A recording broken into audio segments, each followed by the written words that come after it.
நமக்கு முன்னாடி நின்று போர் செய்கிறவராய் இருக்கிறார். யுத்தம் உங்களுடையதல்ல, தேவனுடையது. உங்களுக்கு விரோதமா எத்தனை பேர் வந்தாலும், உங்களுக்கு விரோதமா என்னெல்லாம் பிரச்சனை எழுப்பினாலும், இன்றைக்கு நீங்க யுத்தம் செய்ய தேவையில்ல.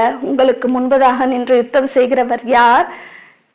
கர்த்தராகிய இயேசு கிறிஸ்து. அன்றைக்கு தாவீது இஸ்ரவேல் ஜனங்களுக்கு முன்பதாக ஒரு ராஜாவாக நின்று, ராஜாவா இருக்கிறதுக்கு முன்னாடியே யுத்த வீரர்களுக்கெல்லாம் அதிகாரியா இருந்து அந்த ஜனங்களுக்காக அநேக போர்களை செஞ்சு அவன் வெற்றி பெற்றான். எந்த இடத்துலயும் போய் தோல்வின்னு அவன் திரும்பவே இல்லை, எல்லா இடத்துலயும் ஜெயத்தை எடுத்தான். அது போல இயேசு கிறிஸ்து ஏற்கனவே சத்துருக்களை முறியடித்தவர், ஜெயத்தை எடுத்தவர். இன்றைக்கு நீங்க என்ன பண்ணலாம்? நாம தோத்து போயிட்டோம், இந்த சத்துருக்களை நம்மளால மேற்கொள்ளவே முடியாது அப்படின்னு சொல்லி நீங்க இன்றைக்கு வருத்தப்பட்டு கொண்டிருந்தீங்கன்னா, பயந்து கொண்டிருந்தீங்கன்னா, உங்க சத்ருவை பார்த்து பயந்து கொண்டிருந்தீங்கன்னா, உங்க பிரச்சனையை பார்த்து பயந்து கொண்டிருந்தீங்கன்னா, ஒண்ணு ஞாபகம் வச்சுக்கோங்க, எனக்கு